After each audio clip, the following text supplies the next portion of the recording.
Hi guys, welcome to the channel. This weekend, Marina and the family, we all decided to come to Savannah, Georgia. So without wasting any further time, let's see what Georgia has to offer, especially in Savannah.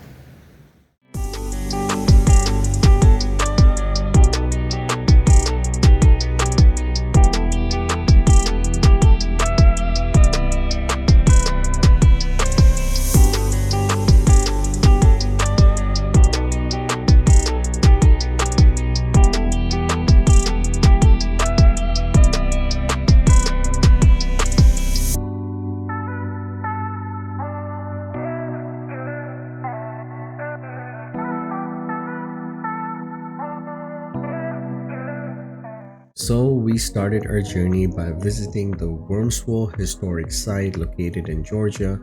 It's a bit of a drive from the actual city, but absolutely worth it. This is their gift shop, the first place that you enter when you go into the park. Really nice place to just cool off before you go out into the heat of Georgia. There are also volunteers and workers over here who will help you navigate the park. Now, a little bit about the Wormswell. It is actually one of the oldest colonial estates in Georgia. It was established by Noble Jones, who was a British colonial settler way back in the 1730s. Now, there's also a trolley that takes you from one end of the park to the other end. If you are someone who doesn't want to walk or are traveling with family, this is a great option to have. You can also rent bikes, which we didn't see many people do. Most of the folks were either on the trolley with us or they were walking. Now, one thing to remember is that this trolley goes every 30 minutes from like one end to the other. Also, if you're someone who's walking and decides not to walk, you can always wait on the trolley and they will pick you up. There is also a trail on the other end of the trolley that once you get off, you can actually walk and explore some more of the park if you want. But again, if you don't want to, which we didn't, we just took a couple of pictures and then we hopped back on the same trolley and made our way back. Now, what makes Wormswell so famous is this tree-lined avenue that you see in front of us. It is called the Avenue of the Oaks, and it creates a really dramatic and visually stunning approach. It is very picturesque. So if you're someone into photography or loves taking pictures or wants to do like Instagram reels or shorts, this is a perfect background to have. Now, do remember that depending on when you go to actually visit this site or actually visit Georgia, it could get really hot and humid. When we were out there were sporadic rainfalls here and there, which was welcoming, but at the same time, once the rain subsided, things became more humid. So again, if you're traveling to Georgia during summer, you do want to make sure that you're well hydrated, you are lightly dressed, and again, you have everything that you need to cool off whenever you can. So some interesting facts about this historic site. This site today also has some of the ruins of the original estate's main house, along with the reconstructed Taibe house, which visitors can usually see to get a glimpse of the colonial architecture and the construction techniques of the 1700s. There are also trails that you can use to walk. Again, keep in mind the weather and the humidity that Georgia brings along. There are also educational programs and guided tours that delve into more of the history of the colonial period, the life of Noble Jones, and also the broader historical context of early Georgia. And this place is really popular for both history enthusiasts and those interested in the southern landscape.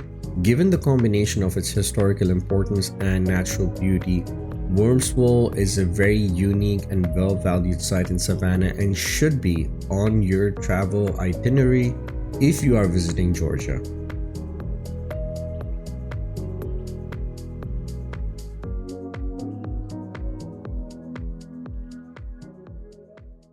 Our next stop for the day was the Taibe Island Marine Science Center, which is about 20-25 minutes from the Wormswell Historic Site that we just saw. Now, this place is literally steps away from the beach, like 10 steps. And if you go to the beach and you find the temperature a little bit too hot, especially with kids, you can definitely come here. This is indoors, the AC is on full blast, and you can spend time in here while the temperature outside becomes more tolerable. Now, this place does charge $12 per person for admission, and children 4 and under are free. Now, this place is a really fun, educational, hands-on place for the kids. It is about educating visitors about the coastal environment and the marine life of the Georgia coast. As I mentioned, it provides hands-on exhibits and interactive displays aimed at increasing awareness of marine conservation. Most importantly, they have live exhibits including tanks with various marine species such as sea turtles, stingrays, local fish, and these exhibits offer a closer look at the animals that inhabit the region's waters. One of the most amazing things that we found was the center's key function is the rehabilitation of injured sea turtles. As far as I can remember, the turtles that you see over here, they are actually cared for and nurtured for until they turn 3 years old.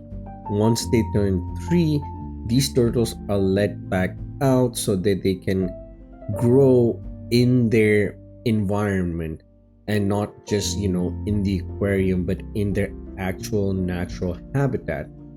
And the goal, or one of the goals of this place, is to provide care for these sick or injured turtles with the goal of releasing them back into the wild. Now, as you can see, visitors can interact with touch tanks that house creatures like starfish, sea urchins, and hermit crabs, which Emmanuel absolutely loved.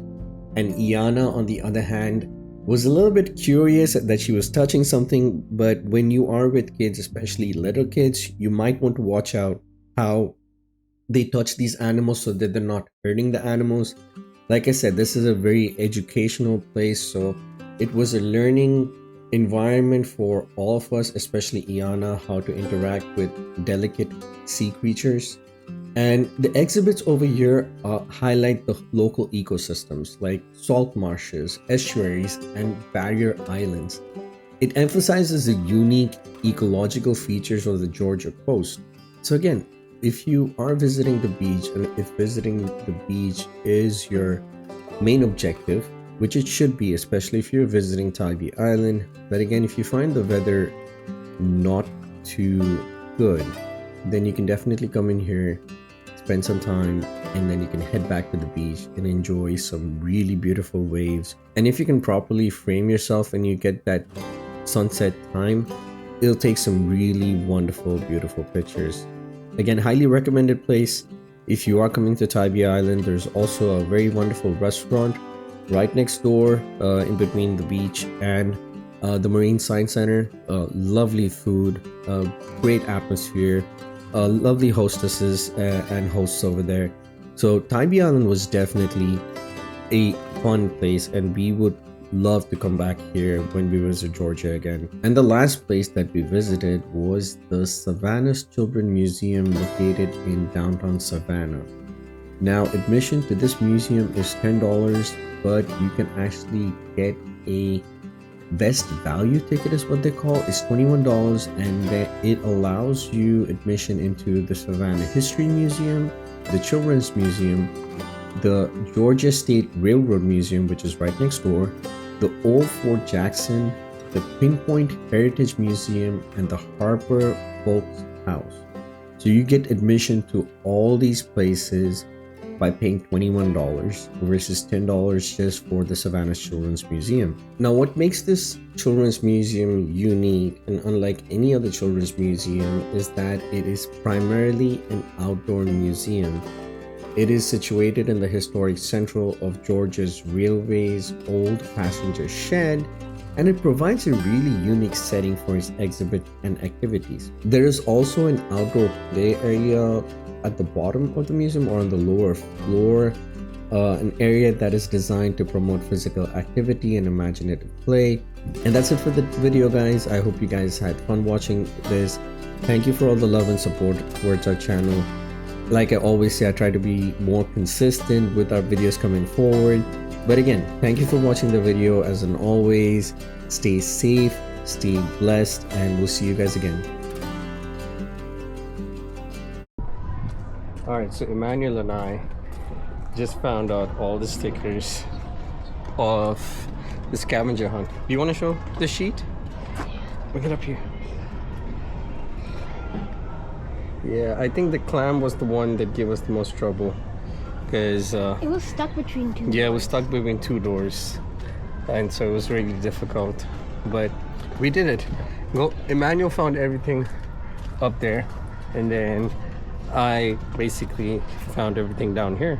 But team effort, we did it. Now to get a reward, which is I think either a tattoo or a sticker. So let's see what Emmanuel picks for Iana. In morning's light, we start the day, a map of dreams before us lay. With loved ones near, the world's our stage. Together, we turn each new page. Through sunlit meadows, wild and free, we chase the whispers of the sea. Hand in hand, we share the view. In every dawn, in every hue. For in the travels, far and wide, it's love that makes the heart abide. With this group, the journey's all we need. Together, boundless, wild, and free.